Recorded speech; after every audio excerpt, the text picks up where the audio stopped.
Hello students, today I will tell you how to locate root 2 on the number line. आज मैं आपको root 2, root 3 number line पर show करना बताऊंगा। तो आइए देखते हैं। तो देखिए क्वेश्चन आपका क्या है, locate root 2 on the number line. Root 2 को हमें नंबर लाइन पर शो करना है। तो first of all you will draw line. सबसे पहले आप क्या खींचेंगे, एक लाइन खींचेंगे, ठीक है ना। ये देखिए मैंने एक लाइन खींचा है सबसे पहले। अब इस लाइन के मिडिल पे आप एक पॉइंट ले लेंगे, ठीक है ना। मिडिल पर एक पॉइंट ले लेंगे, मान लीजिए वो पॉइंट आपका क्या है, 0। अब जान रहे हैं 0 की राइट साइड में क्या होगा, पॉजिटिव नंबर होगा, और लेफ्ट साइड में क्या होगा, निगेटिव नंबर होगा, ठीक है ना। तो 0 के राइट साइड में हम पॉजिटिव नंबर ले लेते हैं। ये आप देख लेना, बीच का गैप बराबर होना चाहिए।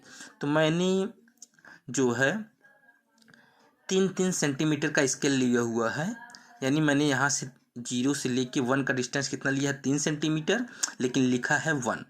फिर 1 से लेके 2 तक डिस्टेंस है 3 सेंटीमीटर, लिखा है 2, ठीक है ना। यानी गैप बराबर करने के लिए, और फिगर थोड़ा आपका बड़ा बने, ठीक है, क्लियर बनी, इसीलिए मैंने गैप थोड़ा डिस्टेंस ज़्यादा लिया है। तो मैंने 3-3 सेंटीमीटर का गैप लिया है, ठीक है ना। और यहाँ पर हमने लिख दिया 0, यहाँ 1, यहाँ 2, और देखिए लेफ्ट साइड में -1 -2, सबके बीच का डिस्टेंस सेम है, बराबर है, ठीक है ना। तो आप देखिए 0 से लेके 1 तक ये मैंने बनाया है 3 सेंटीमीटर, लेकिन मैंने यूनिट माना है 3 सेंटीमीटर इक्वल टू 1 यूनिट, लेकिन ये मान लीजिए फिगर बड़ा बनाने के लिए ये माना गया है, ठीक है ना। तो यहाँ से यहाँ तक का डिस्टेंस आपका क्या है, 1 यूनिट है, ठीक है। अब हमको बनाना है रूट 2, तो ठीक है। तो जहाँ पर 1 आया है इसको हमने मान लिया पॉइंट ए, ठीक है। इस पॉइंट ए पर हम 90 डिग्री का एंगल बनाएंगे कंपास की सहायता से, ठीक है ना। कंपास की सहायता से 90 डिग्री का एंगल सब लोग जानते हो बनाना। तो 90 डिग्री का एंगल बनाएंगे। तो 90 डिग्री का एंगल ये देखिए बना हुआ है, ठीक है ना। अब हम ये ओ ए का डिस्टेंस लेंगे, ओ से लेके मान लीजिए 0 to 1 के बीच का डिस्टेंस कितना है, 1 यूनिट, 1 यूनिट है। यानी यहाँ से लेके 1 तक का जो डिस्टेंस है वो कंपास में भर लेना है, ठीक है। यानी इस ओ से लेके ए का डिस्टेंस हम कंपास में भर लेंगे, और कंपास भरने के बाद पॉइंट ए पर कंपास की नोक रखेंगे। कंपास की नोक पॉइंट ए पर, पॉइंट ए से एक आर्क लगाएंगे, ठीक है ना। और ये आर्क जो है इस परपेंडिकुलर लाइन को पॉइंट बी पर काटती है। कहाँ पर काटती है, पॉइंट बी पर।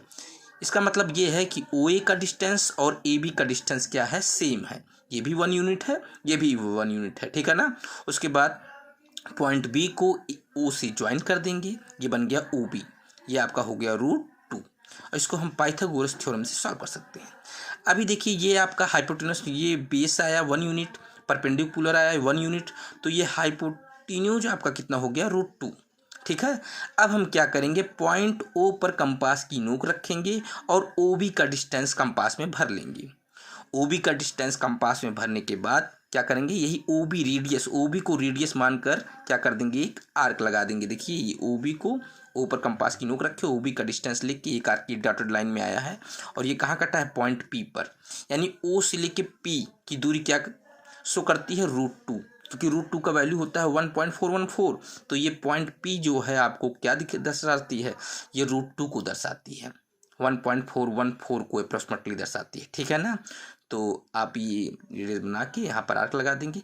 अब इसको हम प्रूव कैसे करेंगे, पाइथागोरस थ्योरम से। ये देखिए मैंने ये ले लिया, in right triangle O A B, in right triangle O A B में Pythagoras theorem, hypotenuse square equal to base square plus perpendicular square. देखो 90 डिग्री के सामने क्या होता है, हाइपोटेनस, हाइपोटेनस का नाम क्या है, ओ बी, बेस का नाम क्या है, ओ ए, और परपेंडिकुलर का नाम क्या है, ए बी। तो ये आ गया हाइपोटेनस, यानी O B square equal to base. Base आपका कितना है, 1 यूनिट, 1 का स्क्वायर, परपेंडिकुलर भी 1 यूनिट, 1 का स्क्वायर।